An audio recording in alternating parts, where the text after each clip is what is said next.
जय हनुमान। आज मैं राम जी की बारात का वर्णन कर रहा हूँ और मिथिलापुर में जनवासा का वर्णन कर रहा हूँ। उसे श्रोतागणों और भक्तगणों ध्यानपूर्वक सुनने का कष्ट करें। सीता का स्वयंवर पूर्ण हो गया। जनक जी ने जो राजा लोग स्वयंवर में आए थे उनको विदा कर दिया। अब जो है दूतों को अयोध्या में भेजा है सावा लेकर के। राम जी का सावा लिख दिया गया है, वो सावे को लेकर के अयोध्या में भेजा गया है। दूत 4 दिन से जो है वहाँ अयोध्या में पहुँच गए हैं। राजा ने, दशरथ जी ने सब लोगों को इकट्ठा किया है, अपने मंत्रियों को, महर्षियों को, और सावा वशिष्ठ जी पढ़ रहे हैं। सावो वाचत पुर सब फूला, 9 दिन जनपुर हिंडे झूला रामा। सावा कुलगुरु वशिष्ठ जी पर पढ़ रहे हैं और साव को पढ़ते ही सारा नगर बहुत प्रसन्न, नगरवासी, पुरवासी, महर्षि, ऋषि मुषि, मंत्री सब प्रसन्न हो गए, मानो वे नवनिधि के हिंडे के अंदर झूल रहे हैं, ऐसा प्रतीत हो रहा है। सावा के साथ में जो वेश जरी से जड़े हुए और जो मणि माणक मोती के थाल भरे हुए थे वो सब दूतों ने दशरथ जी को भेंट किया है। दशरथ जी ने उनको ले लिया है और वापस जो है दूत मिथिलापुर की ओर रवाना हो गए। इधर हलचल शुरू हो गई अयोध्या में। चर पाछा इत जान रे तैयारी, बड़ी बरात बड़ी रे भर भारी रामा, बड़ी रे बरात बड़ी रे भर भारी। इधर चर वापस मिथिलापुरी की ओर रवाना हो गए और इधर अयोध्या में बहुत बड़ी हलचल हुई है। खुशी की लहर पूरी अयोध्या में व्याप्त हो गई और इधर जो है बारात तैयार हो गई। राम जी की बहुत बड़ी बारात जो है तैयार हुई है और इधर जो है सुंड सुंडालो रे सगड़ा रे पूजे, सोन सयंदन आगम हुजे रामा, सोन सयंदन आगम हुजे। सबसे पहले गणेश जी की पूजा की गई है और गणेश जी सोने के रथ में आगे विराजमान हुए हैं। और फिर बाद में दशरथ राजा एक बहुत बड़े स्वर्ण रथ में विराजे हैं और उसके ऊपर कोविदार ध्वज फहर रहा है। समस्त रानियां अपने नए नए वस्त्रों को धारण करके और चंद्र की चांदनी के समान सज धज करके शिविकाओं के अंदर बैठ गई है और वह भी बारात में शामिल हुई है।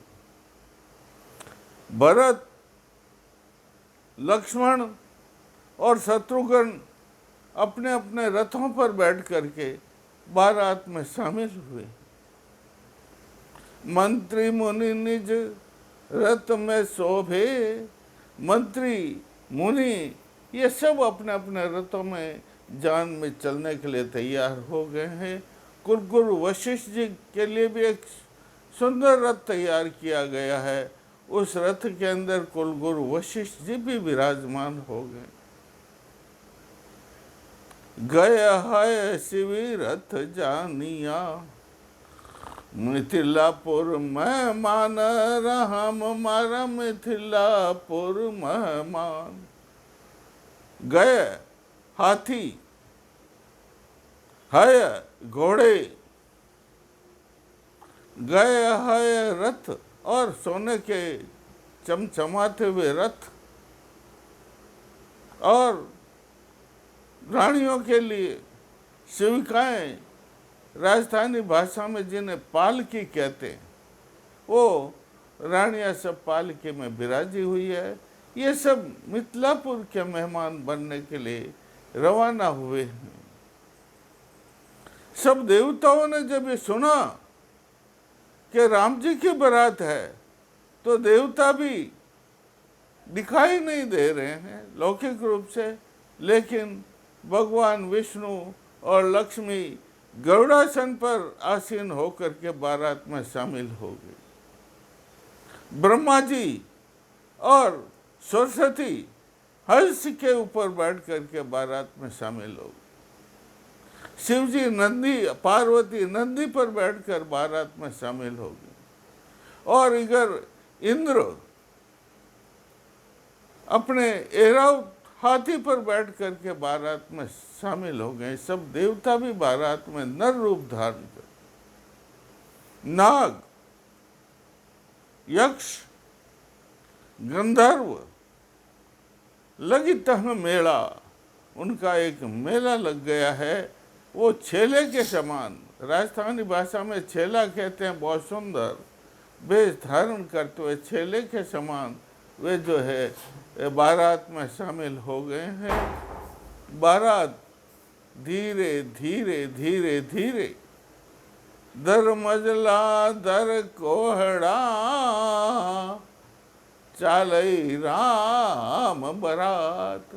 दर मजला दर कोसा श्री राम जी की बारात मिथिलापुर के राह पर चल पड़ी है। शंख घोष, शंखों की आवाज, नगाड़ों की आवाज, ढोल ढमाकों की आवाज, और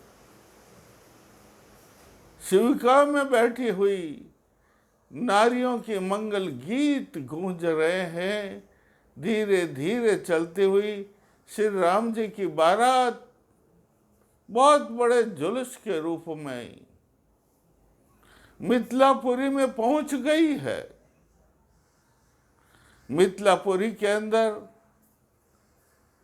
राजा जनक ने, उनके मंत्री शतानंद ने राम जी की बारात का बहुत बड़ा स्वागत किया। सबको फूलों की माला पहनाई गई है। सब बारातियों को अलग अलग भेंट की गई, और बारात के ठहरने के लिए जनवासा तो विश्वकर्मा ने आकर के स्वयं अपने हाथों से बनाया। बड़े बड़े महल, बड़े बड़े प्रासाद और बड़े बड़े महल जो है मानो विश्वकर्मा ने अपने हाथों से बनाए हैं।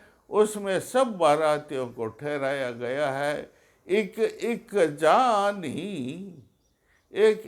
जानी के लिए एक एक कक्ष बनाया गया है, और उनके लिए दास और दासियां रखी गई है। श्यावर रामचंद्र की जय।